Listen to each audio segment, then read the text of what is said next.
Organic में देखिए, organic का सिलेबस, ये वीडियो मर्ज करने का भी कुछ होता है ना सॉफ्टवेयर, दोनों एक हो जाए फिर से। ऑर्गेनिक में पहला है नॉमेनक्लेचर एंड नॉमेनक्लेचर है, दूसरा आइसोमेरिज्म है, तीसरा इलेक्ट्रॉनिक डिस्प्लेसमेंट। ये सब एक ही चैप्टर में जीओसी करके है, उसी को हम अलग अलग दिखा दे रहे हैं। इलेक्ट्रॉनिक डिस्प्लेसमेंट, और चौथा रिएक्शन इंटरमीडिएट।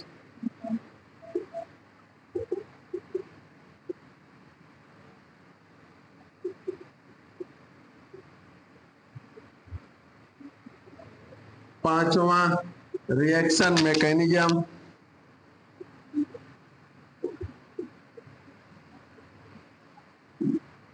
ये सब एक नाम जीओसी के नाम से जाना जाता है। जनरल ऑर्गेनिक केमिस्ट्री के अंतर्गत हम इन सबको करते हैं, ठीक है ना।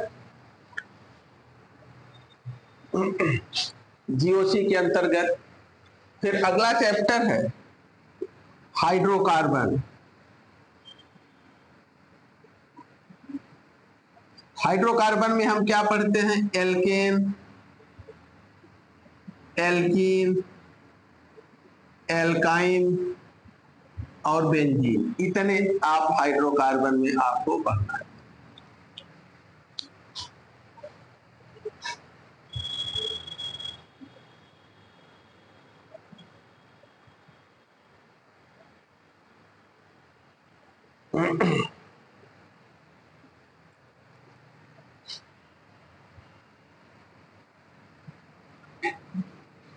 उसके बाद हाइड्रोकार्बन के बाद एल्किल हैलाइड है, alkyl halide,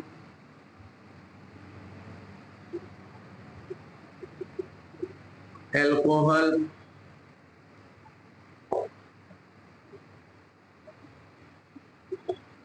aldehyde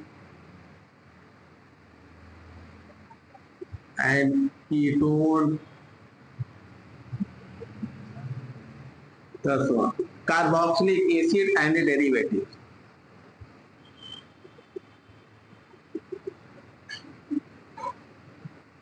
and derivative,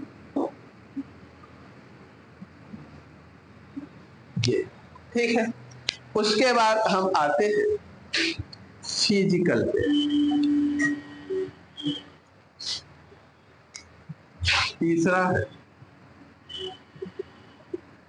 physical chemistry. देखिए फिजिकल केमिस्ट्री में एक बेसिक कंसेप्ट, क्योंकि इसमें कुछ न्यूमेरिकल्स और ये सब चीजें होती है, इसको हम फिजिकल के साथ पढ़ाते हैं। दूसरा 2 चैप्टर उसके बाद आयनिक इक्विलिब्रियम है,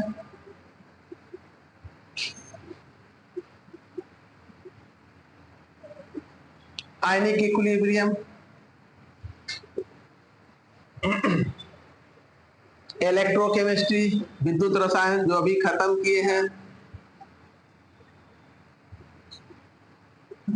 फिर उसके बाद है सॉल्यूशन। बेसिक कंसेप्ट है, आयनिक इक्विलिब्रियम है, इलेक्ट्रोकेमिस्ट्री है, सॉल्यूशन, ठीक है। इतनी चीजें आपको करनी है। ये तो टीजीटी का सिलेबस रहा। अब एलटी पर आते हैं। Chemical equilibrium, chemical kinetics TGT के सिलेबस में नहीं है, ठीक है, एलटी में है। लेकिन शुरुआत के कुछ सालों में 1-2 एग्जाम में इससे टीजीटी में सवाल पूछे गए हैं, तो इसको हम पढ़ा तो देते हैं, लेकिन आपके सिलेबस में इधर लेकिन नहीं आ रहे हैं। अब इधर के एग्जामों में इससे उससे सवाल नहीं आ रहे हैं। शुरुआत में आए हैं 1-2 एग्जाम में, फिर आना बंद हो गए हैं और सिलेबस में भी नहीं है। मिटा दे। आयनिक इक्विलिब्रियम है, इलेक्ट्रोकेमिस्ट्री है, सॉल्यूशन है। ये जो न्यूक्लियर केमिस्ट्री था वो भी कभी कभी फिजिकल वाले में पढ़ा दिए हैं, वहां इनऑर्गेनिक की जगह यहीं पर मिटा दें।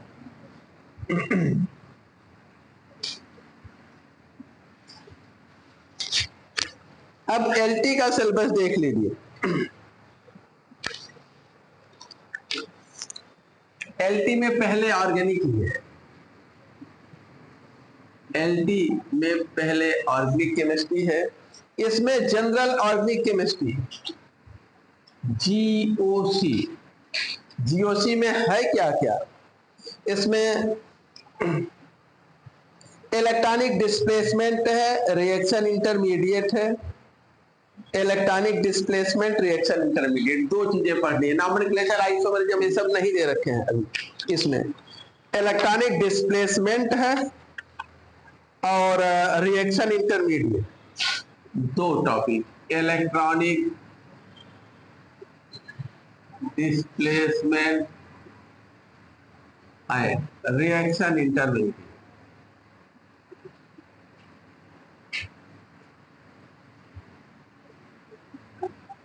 दूसरा ये दे रहे हैं रिएक्शन मैकेनिज्म, अलग चैप्टर कर दिए। रिएक्शन मैकेनिज्म,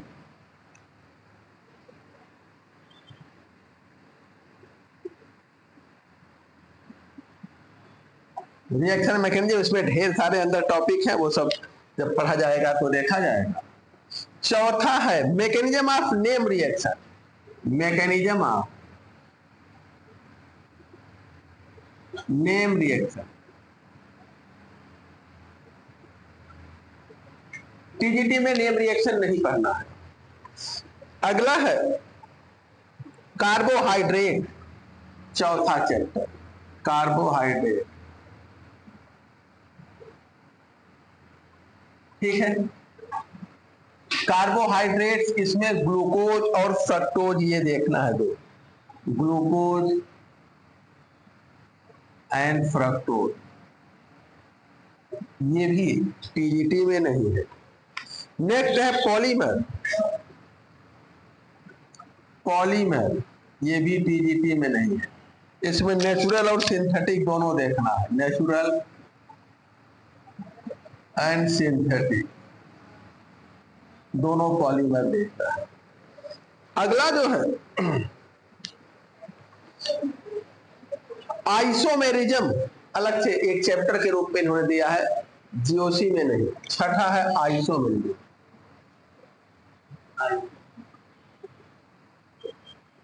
ठीक है, अलग एक चैप्टर इनका आइसोमेरिज्म भी हमें देखना। उसके बाद एब्जॉर्प्शन स्पेक्ट्रोस्कोपी, ऊपर मिटा दें, देखिए सब अलग अलग चैप्टर हैं। मैकेनिज्म ऑफ नेम रिएक्शन अलग है, ये आपका अलग है, ये अलग है, ये अलग है, ये तो हो जाता है। रिएक्शन मैकेनिज्म, ये तीन चैप्टर दोनों तीनों आपके टीजीटी से अलग है। मैकेनिज्म ऑफ नेम रिएक्शन या इंटरमीडिएट में हमें नहीं पढ़ने को मिलता, ठीक है। अब अगला आते हैं एब्जॉर्प्शन स्पेक्ट्रोस्कोपी, सातवां एब्जॉर्प्शन स्पेक्ट्रोस्कोपी। इसमें हमें दो पढ़ने हैं। पहला है अल्ट्रावायलेट विजुअल स्पेक्ट्रोस्कोपी,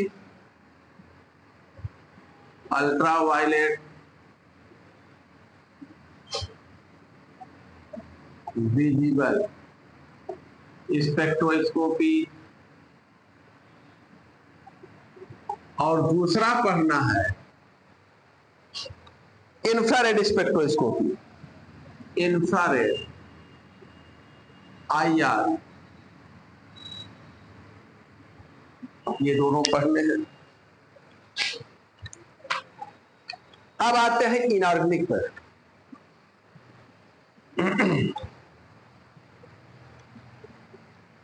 नीचे मिटा दे, नीचे मिटा दे।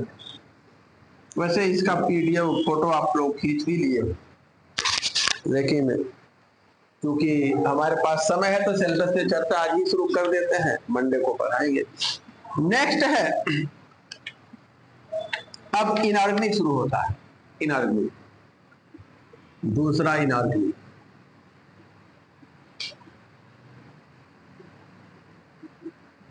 इनऑर्गेनिक में देखिए क्या क्या पढ़ने हैं। पहला स्ट्रक्चर ऑफ एटम,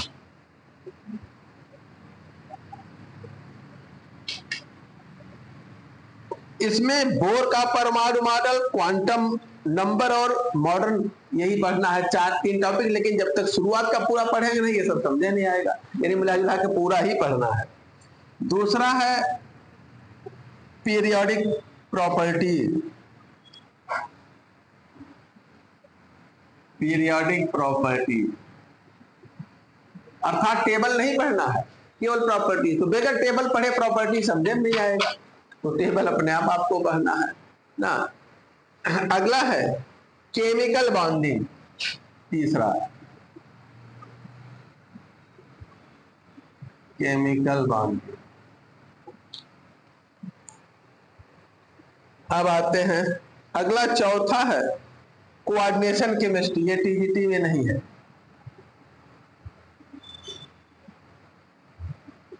ये एलटी में आ गया।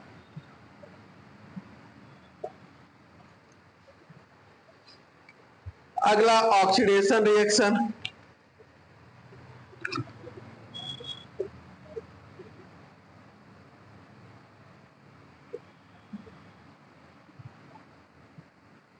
और अगला है रेडियो एक्टिविटी।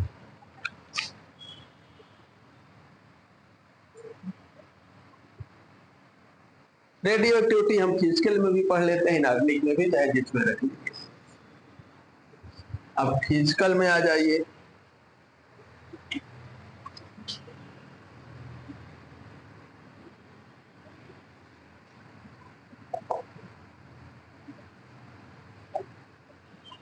फिजिकल में है chemical kinetics and catalysis, chemical kinetics and catalysis. दूसरा है थर्मोडायनेमिक्स,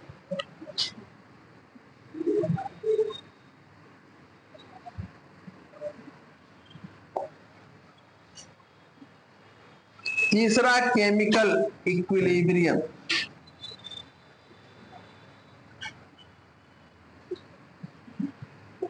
इक्विलिब्रियम, और चौथा है आयनिक इक्विलिब्रियम। ठीक है, इसमें सॉल्यूशन नहीं है, ये है केमिकल, और इलेक्ट्रोकेमिस्ट्री नहीं है, बस हाँ। हाँ, तो मिला जुला के हम जब पढ़ेंगे तो हमें पूरा ही पढ़ना पड़ेगा, दोनों में मिला करके। तो हम लोग इनऑर्गेनिक केमिस्ट्री से कल शुरुआत करेंगे, एटॉमिक स्ट्रक्चर से। एटॉमिक स्ट्रक्चर जो पढ़े, जो चैप्टर दोनों में कॉमन है, वो तो इतना पढ़ेंगे कि दोनों का हो जाए। थर्मोडायनेमिक्स इसमें पढ़ेंगे, उसमें नहीं है, उसमें फिजिक्स में पढ़ना है, केमिस्ट्री वाले सिलेबस में नहीं है टीजीटी के। एलटी के टीजीटी वाले सिलेबस में है, एलटी वाले सिलेबस में केमिस्ट्री में है। तो इसको हम लोग अब मंडे से शुरुआत करेंगे, और इसमें क्वेश्चन भी साथ में कराते चलेंगे। पीडीएफ हम उसके यहाँ दुकान पे भेज दें, आप लोग वहां से अपना कॉपी निकलवा लीजिएगा। एक दिन कोई जाएगा, सबके लिए निकलवा लीजिएगा, 2-3-4 रुपए का होगा, 5-7 पन्ने का होगा मुश्किल से। और एलटी के जो सवाल हैं वो बहुत तगड़े होते हैं, ठीक है ना। वो सवाल जो है बहुत तगड़े होते हैं, वो पीसीएस उसीएस या उस लेवल के सवाल होते हैं। हाँ, टीजीटी के हल्के होते हैं, इसलिए हमें दोनों को बैलेंस करके पढ़ना है। कभी कभी लोग कहते हैं, जैसे शाम को जो प्रैक्टिस बैच चलता है उसमें एक मास्टर साहब हैं, वो कई बार कह चुके हैं, सर टीजीटी में इतना टफ सवाल कहाँ आता है। लेकिन जो प्रैक्टिस या बैच चल रहा है वो टीजीटी एलटी ज्वाइंट है, तो उसमें दोनों चीजें कवर करते हैं। तो उसमें हमें जो है उस लेवल से देखना है कि दोनों कवर हो जाए, ठीक है ना।